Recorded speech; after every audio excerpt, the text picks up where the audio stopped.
خوش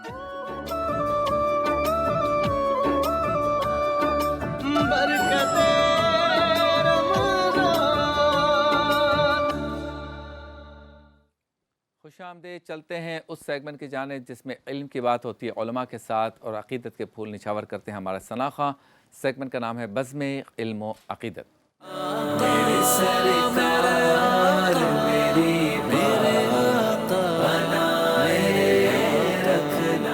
جی علامہ مدنی رضا صاحب ابتدائی کلمات غزوہ بدر کے حوالے سے. بسم اللہ الرحمن الرحیم. غزوہ بدر مسلمانوں کی طرف سے کیا جانے والا مدینہ طیبہ میں ہجرت کے بعد پہلا جہاد تھا، اور یہ حق اور باطل کے درمیان ایک ایسا معرکہ تھا کہ جس میں اللہ تبارک و تعالیٰ نے حق کو باطل سے بالکل جدا کر دیا اور واضح کر دیا. واہ واہ. اگر ہم اس کے سینیریو دیکھیں تو اس میں جو سینیریو جس طریقے سے ڈیولپ ہوا کہ جب نبی کریم علیہ الصلوۃ والسلام ہجرت کرنے کے بعد مدینہ منورہ تشریف لائے تو اس وقت سے کفار کے دل میں ایک یہ تمنا تھی کہ کسی طریقے سے مسلمانوں کا جو تبلیغ کا سلسلہ ہے، مسلمان جو دین کا کام کر رہے ہیں یا اب یہ جو دین اسلام کی ترویج و اشاعت ہوگی اس کو کسی طریقے سے روکا جائے. اور مدینہ طیبہ میں جو مسلمانوں کی ریاست اب قائم ہونے والی ہے یا قائم ہو چکی ہے اس کو کسی طریقے سے دبایا جائے اور اس کو کسی طریقے سے ختم کیا جائے. اس کے لیے وہ مختلف بہانے تلاش کرتے تھے. اتنے میں ایک مرتبہ ایسا ہوا کہ جو مکہ اور مدینہ کے درمیان ایک تجارتی راستہ تھا، وہاں پر مسلمانوں کا ہولڈ تھا.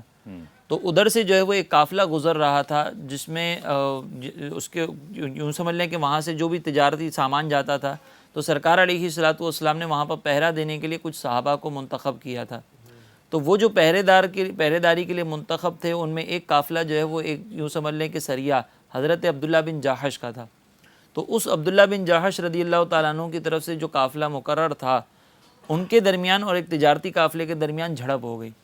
اور یہ جو جھڑپ ہوئی تھی یہ ماہ محرم کے اندر ہوئی، یعنی ایسے حرمت والے مہینے کے درمیان ہوئی.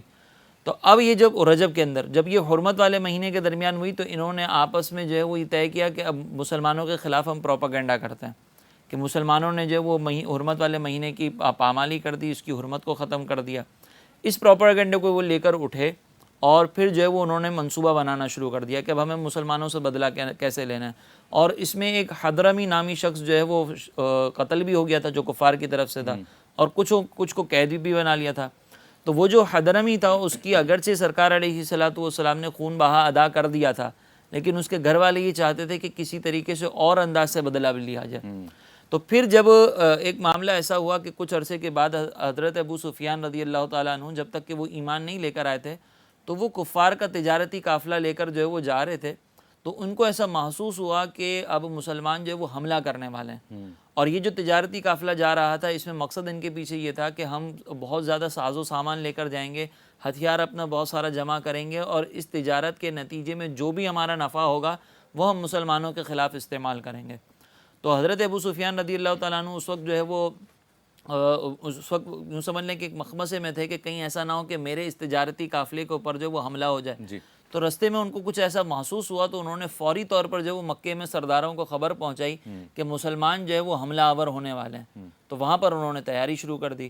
اچھا اتنے میں یہاں پر ابو سفیان رضی اللہ تعالیٰ عنہ کو موقع ملا تو یہ سمندر کے راستے سے دوسرا راستہ اختیار کر کے چلے گئے. اب یہ ان کی جو اطلاع وہاں پہ پہنچی تھی مکے میں تو مسلمانوں کو بھی خبر ہو گئی کہ مکے میں جو ہے وہ مسلمانوں پر حملہ کرنے کے لیے تیاری ہو رہی ہے. تو سرکار علیہ الصلوۃ والسلام نے پھر صحابہ سے بھی مشورہ کیا، اور اس میں خصوصی طور پر انصار صحابہ جو تھے ان سے مشورہ کیا گیا، کیونکہ مہاجر صحابہ تو سرکار علیہ الصلوۃ والسلام کے ساتھ تیار تھے ہی. انصار صحابہ کے ساتھ معاہدہ یہ ہوا تھا کہ جب بھی مدینے پر حملہ ہوگا تو انصار صحابہ بھی سرکار علیہ الصلوۃ والسلام کے ساتھ جو ہے وہ شانہ بشانہ اس جنگ میں شرکت کریں گے. لیکن یہ جو بدر کا معاملہ تھا یہ مدینے کے اوپر حملہ نہیں تھا، یہ مدینے سے باہر کی لڑائی تھی. تو سرکار علیہ الصلوۃ والسلام نے انصار کی طرف توجہ کی. تو پہلے تو کچھ صحابہ سے جب مشورہ کیا تو مہاجر صحابہ کھڑے ہوئے اور انہوں نے اپنے جوش و جذبے کا اظہار کیا، لیکن سرکار علیہ الصلوۃ والسلام کی تمنا کے مطابق سرکار نے کچھ انصار صحابہ کی طرف توجہ کی.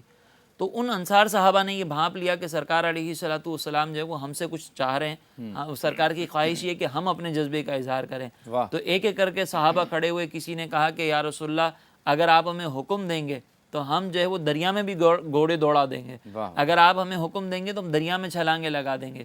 کسی نے کہا کہ یا رسول اللہ ہم حضرت موسیٰ علیہ السلام کے حواریوں کی طرح تھوڑی ہیں جو آپ سے یہ عرض کریں کہ آپ اور آپ کا رب جا کر لڑیں. ہم اپنی جانیں آپ پر لٹا دیں گے۔ واہ واہ واہ، تو جب سرکار علیہ الصلوۃ والسلام نے یہ جوش و جذبہ دیکھا تو پھر بدر کے لیے تیاری کی۔